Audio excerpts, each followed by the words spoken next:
നമസ്കാരം. മലയാളി വാർത്തയിലേക്ക് സ്വാഗതം. റഷ്യയിലെ കിഴക്കൻ മേഖലയിലെ കാംചത്ക ഉപദ്വീപിലുണ്ടായ അതിശക്തമായ ഭൂചലനത്തെ തുടർന്ന് ജപ്പാനിൽ ഏകദേശം 1.9 ദശലക്ഷം ആളുകളോട് ഒഴിഞ്ഞുപോകാൻ ആവശ്യപ്പെട്ടിട്ടുണ്ട്. ഇതിൽ 10,500 പേർ ഹൈക്കോഡോയിലാണ് ഉള്ളത്. ഈ ഭാഗങ്ങളിൽ ആളുകൾ മേൽക്കൂരകളിലും മറ്റും കൂടി നിൽക്കുന്ന ദൃശ്യങ്ങൾ പ്രാദേശിക മാധ്യമങ്ങൾ പുറത്തുവിട്ടിട്ടുണ്ട്. ജപ്പാന്റെ കിഴക്കൻ തീരത്തുള്ള താമസക്കാരോട് ഉയർന്ന സ്ഥലങ്ങളിലേക്ക് മാറാൻ അധികൃതർ അഭ്യർത്ഥിച്ചിട്ടുമുണ്ട്. ജപ്പാനിൽ 9 അടി വരെ ഉയരത്തിലുള്ള ശക്തമായ തിരമാലകൾ ഉണ്ടാകാൻ സാധ്യതയുണ്ടെന്നാണ് മുന്നറിയിപ്പ്. ഫുക്കുഷിമ ആണവ നിലയത്തിലെ ജീവനക്കാരെ ഒഴിപ്പിച്ചിട്ടുണ്ട്. റഷ്യയിലെ ഭൂകമ്പ ബാധിത പ്രദേശങ്ങളിൽ അടിയന്തരാവസ്ഥ പ്രഖ്യാപിച്ചിരിക്കുകയാണ്. കുറിൽസിക് മേഖലയിൽ പ്രധാനമായും നിയന്ത്രണം ഏർപ്പെടുത്തിയിട്ടുണ്ട്. യുഎസിന് പുറമെ ചൈനയും സുനാമി മുന്നറിയിപ്പ് പുറപ്പെടുവിച്ചിട്ടുണ്ട്. ചൈനയുടെ കിഴക്കൻ തീരത്ത് 30 സെന്റിമീറ്ററിനും 1 മീറ്ററിനും ഇടയിലുള്ള ഉയരമുള്ള തിരമാലകൾ ഉണ്ടാകുമെന്ന് ചൈനയുടെ സുനാമി മുന്നറിയിപ്പ് കേന്ദ്രം അറിയിച്ചിട്ടുണ്ട്. ഏറ്റവും പുതിയ മുന്നറിയിപ്പിന്റെയും വിശകലന ഫലങ്ങളുടെയും അടിസ്ഥാനത്തിൽ ഭൂകമ്പം സുനാമിക്ക് കാരണമായതായി ദേശീയ വിഭവശേഷി മന്ത്രാലയത്തിലെ സുനാമി ഉപദേശക കേന്ദ്രം കണ്ടെത്തിയിട്ടുണ്ട്. ഇത് ചൈനയുടെ ചില തീരപ്രദേശങ്ങളിൽ നാശനഷ്ടങ്ങൾ ഉണ്ടാക്കുന്നുണ്ട് എന്നും പ്രതീക്ഷിക്കുന്നതായും അറിയിപ്പിൽ വ്യക്തമാകുന്നു. 8.8 തീവ്രത രേഖപ്പെടുത്തിയ ഭൂചലനമാണ് റഷ്യയിൽ ഉണ്ടായത്. മനുഷ്യ ചരിത്രത്തിൽ രേഖപ്പെടുത്തപ്പെട്ട 6ാമത്തെ വലിയ ഭൂചലനമാണിതെന്നാണ് റിപ്പോർട്ടുകൾ സൂചിപ്പിക്കുന്നത്. ശാന്തസമുദ്രത്തിൽ പെട്രോപൗലോസ്ക് കാംചാറ്റ്സ്ക് നഗരത്തിന് തെക്കുകിഴക്കായി 126 കിലോമീറ്റർ അകലെയാണ് പ്രഭവ കേന്ദ്രമെന്ന് US ജിയോളജിക്കൽ സർവേ അറിയിക്കുന്നു. റഷ്യയിലെ സെവേറോ കുറിൽസ്ക മേഖലയിൽ സുനാമി തിരകൾ കരയിലേക്ക് കയറുന്ന വീഡിയോകൾ സമൂഹമാധ്യമങ്ങളിൽ പ്രചരിക്കുന്നുണ്ട്. ഇന്തോനേഷ്യ, ഫിലിപ്പീൻസ്, ന്യൂസിലാൻഡ്, കാനഡ തുടങ്ങിയ രാജ്യങ്ങളിലും സുനാമി മുന്നറിയിപ്പ് ഉണ്ട്. ജൂലൈ 20 റഷ്യയിൽ 1 മണിക്കൂറിനിടെ 5 ഭൂചലനം ഉണ്ടായിരുന്നു. തുടർചലനങ്ങളെ തുടർന്ന് സുനാമി മുന്നറിയിപ്പും നൽകിയിരുന്നു. നാശനഷ്ടങ്ങൾ റിപ്പോർട്ട് ചെയ്തിരുന്നില്ല. 6.7 മുതൽ 7.4 വരെ തീവ്രത രേഖപ്പെടുത്തിയ ഭൂചലനങ്ങളാണ് ഉണ്ടായത്. 1900 മുതൽ 8.3 തീവ്രത രേഖപ്പെടുത്തിയ 7 ഭൂചലനങ്ങൾ പ്രദേശത്തുണ്ടായിട്ടുണ്ട്. 1952 9 തീവ്രത രേഖപ്പെടുത്തിയ ഭൂചലനം ഉണ്ടായിരുന്നു. അന്ന് ആളപായം ഉണ്ടായില്ല.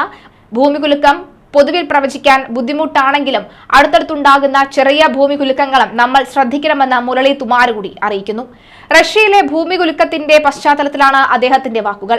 ഭൂമികുലുക്കത്തിൽ ഏറ്റവും ശ്രദ്ധിക്കേണ്ട കാര്യം കഴിഞ്ഞ 2 ആഴ്ചയായി 5നും 6നും ഇടയ്ക്ക് തീവ്രതയുള്ള അനവധി ഭൂമികുലുക്കങ്ങൾ ഇവിടെ ഉണ്ടായിരുന്നു എന്നതാണ് എന്നും തുമാരകുടി പറയുന്നു. അതേസമയം സുനാമി മുന്നറിയിപ്പ് സംവിധാനങ്ങൾ കൂടുതൽ കൃത്യവും പ്രവർത്തനക്ഷമവും ആയതിനാൽ ഏറെ ദൂരെ കിടക്കുന്ന ഹവായിയിൽ പോലും സുനാമി മുന്നറിയിപ്പ് എത്തി. ഇത്തരം മുന്നറിയിപ്പ് സംവിധാനങ്ങൾ ഇല്ലാത്തിടത്താണ് പ്രശ്നങ്ങൾ സാധ്യത എന്നാണ് അദ്ദേഹം ചൂണ്ടിക്കാണിക്കുന്നത്. റഷ്യയിലെ ഭൂമികുലുക്കവും ജപ്പാനിലെ സുനാമിയും എന്ന് പറഞ്ഞുകൊണ്ട് തുമാരക്കുടി എഴുതിയ പോസ്റ്റ് ഒന്ന് നോക്കാം. ഇന്ന് രാത്രി റഷ്യയിൽ ഒരു വമ്പൻ ഭൂകമ്പം ഉള്ളതായിട്ടുള്ള വാർത്ത കണ്ടിട്ടുണ്ട്. മുമൻ സ്കെയിലിൽ 8.8 തീവ്രത രേഖപ്പെടുത്തിയത് വലിയ പേടി തന്നെയായിരുന്നു. ഭൂമികുലുക്കത്തിന്റെ സ്കെയിലിൽ 7ഉം 8ഉം തമ്മിലുള്ള വ്യത്യാസം ഏതാണ്ട് 30 ഇരട്ടിയാണ്. അതുകൊണ്ട് തന്നെ നമ്മൾ അടുത്ത കാലത്ത് ഒന്നും കണ്ടിട്ടില്ലാത്ത തീവ്രതയിലുള്ള ഒന്നാണ് ഇത്. ഈ നൂറ്റാണ്ടിൽ 2004 ഇന്തോനേഷ്യയിൽ ഭൂമികുലുക്കവും 2011 ജപ്പാൻ ഭൂമികുലുക്കവും മാത്രമാണ് ഇതിൽ വലുതായിട്ടുള്ളത്. ഇത് ആ രണ്ടിലും 10,000 മരിച്ച ഓർമ്മയുണ്ടല്ലോ.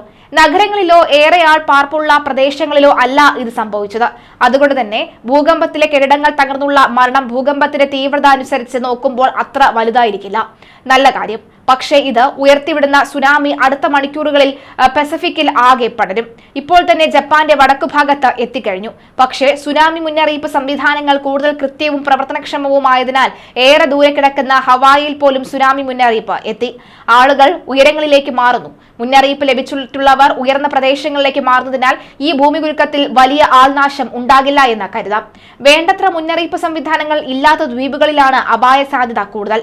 ഈ ഭൂമികുലുക്കത്തിൽ ഏറ്റവും ശ്രദ്ധിക്കേണ്ട കാര്യം കഴിഞ്ഞ 2 ആഴ്ചയായി 5നും 6നും ഇടയ്ക്ക് തീവ്രതയുള്ള അനവധി ഭൂമികുലുക്കങ്ങൾ ഇവിടെ ഉണ്ടായിരുന്നു എന്നുള്ളതാണ്. ഭൂമികുലുക്കം പൊതുവിൽ പ്രവചിക്കാൻ ബുദ്ധിമുട്ടാണെങ്കിലും അടുത്തടുത്തുണ്ടാകുന്ന ചെറിയ ഭൂമികുലുക്കങ്ങൾ നമ്മൾ ശ്രദ്ധിക്കണം.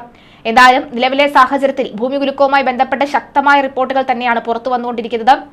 ഓരോ മണിക്കൂറിലും കൃത്യമായ റിപ്പോർട്ടുകൾ തന്നെയാണ് നമുക്ക് മനസ്സിലാക്കാൻ സാധിക്കുന്നത്. എന്തായാലും നിലവിലെ സാഹചര്യത്തിൽ ഭൂമികുലുക്കങ്ങളുടെ വാർത്തകൾ വരുമ്പോൾ ആളപായം കുറവുണ്ട് എന്നുള്ള ഒരു വാർത്ത തന്നെയാണ് അതിൽ ആശ്വാസം നൽകുന്നത്.